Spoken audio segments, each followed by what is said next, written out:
اللهم صل على محمد وعلى آل محمد كما صليت على إبراهيم وعلى بسم الله الرحمن الرحيم الحمد لله وكفى وسلام على عباده الذين اصطفى اما بعد.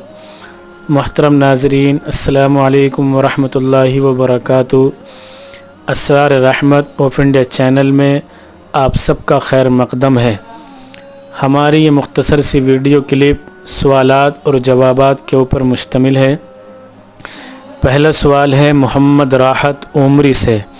یہ معلوم کرتے ہیں کہ مفتی صاحب سجدہ سہو کرنے کا طریقہ بتا دیں، مجھے نماز میں دھوکہ بہت لگتا ہے.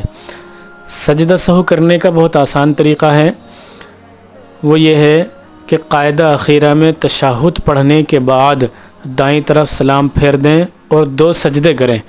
اس کے بعد تشہد بھی پڑھیں، درود شریف پڑھیں اور دعا پڑھیں اور سلام پھیر دیں. یہ سجدہ سہو کرنے کا آسان طریقہ ہے. دوسرا سوال محمد اویس نور پور سے. یہ معلوم کرتے ہیں کیا غسل خانے میں پیشاب کرنے سے بھول اور نسیان کی بیماری پیدا ہوتی ہے؟ دیکھیے، غسل خانہ اگر کچا ہے اور وہاں پر پانی جمع ہوتا ہے تو پھر وہاں پر پیشاب کرنا مکروہ تحریمی ہے. حدیث شریف میں اس کو بھول اور نسیان کی بیماری بتایا ہے، لہذا غسل خانے میں پیشاب کرنے سے بچیں. حدیث شریف میں اس کی ممانعت ہے.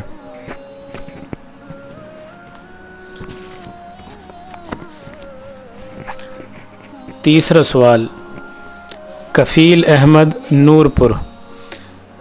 کیا غسل کرتے وقت غسل کی نیت کرنا فرض ہے یا بغیر نیت کے بھی غسل ہو جاتا ہے؟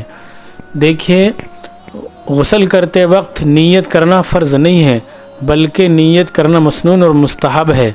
لہذا جب آپ غسل کریں تو نیت کر لیا کریں، یہ افضل ہے، مستحب ہے. لیکن اگر کسی آدمی نے بغیر نیت کے بھی غسل کر لیا تو بھی غسل ہو جائے گا، اس لیے کہ غسل میں نیت کرنا فرض نہیں ہے.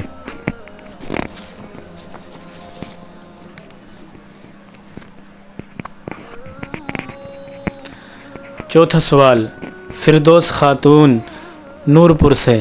یہ معلوم کرتی ہیں کیا اپلوں سے روٹی پکانا جائز ہے یا نہیں؟ دیکھیے، جلنے کے بعد اپلوں کی راکھ کو پاک قرار دیا گیا ہے، لہٰذا اس میں پکی ہوئی روٹی بھی پاک ہی ہوں گی، اس میں کوئی حرج نہیں ہے. لہٰذا اپلوں کی پکی ہوئی روٹی کھا بھی سکتے ہیں اور وہ پاک بھی ہے. پانچواں سوال زین العابدین. یہ معلوم کرتے ہیں کہ نماز میں خضوع اور خشوع کیسے پیدا کریں؟ دیکھیے، نماز میں خضوع اور خشوع پیدا کرنا یہ بہت آسان ہے، اور یہ ایسا نہیں ہے کہ عام آدمی نماز میں خشوع خضوع پیدا نہیں کر سکتا، بلکہ خاص آدمی کے لیے ہے. ہر کوئی شخص نماز میں خشوع خضوع پیدا کر سکتا ہے. لیکن بہت سے آدمی ایسے ہیں کہ نماز پڑھتے ہیں لیکن ان کی نمازوں میں خشوع اور خضوع پیدا نہیں ہوتا. تو نمازوں میں خشوع اور خضوع کیسے پیدا ہو، یہ سوال کیا گیا ہے.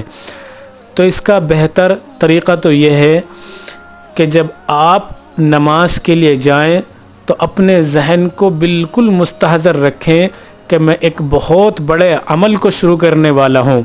میں اس عمل کو شروع کرنے والا ہوں جس سے اللہ سے ملاقات ہوتی ہے، اللہ سے مناجات ہوتی ہے، اللہ سے بات ہوتی ہے. اس بات کو اپنے ذہن کے اندر رکھے.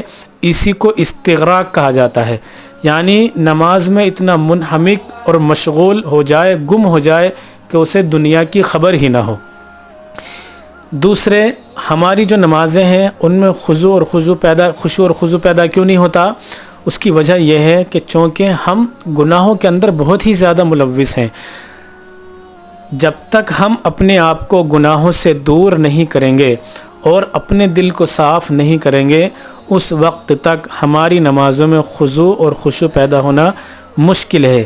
اس لیے اگر ہم اپنے آپ کو گناہوں سے دور رکھیں گے اور اپنے دل کو صاف رکھیں گے اور اپنا ظاہر پاک رکھیں گے، باطن پاک رکھیں گے، تو ہماری نمازوں میں انشاءاللہ خضوع اور خشوع ضرور پیدا ہوگا۔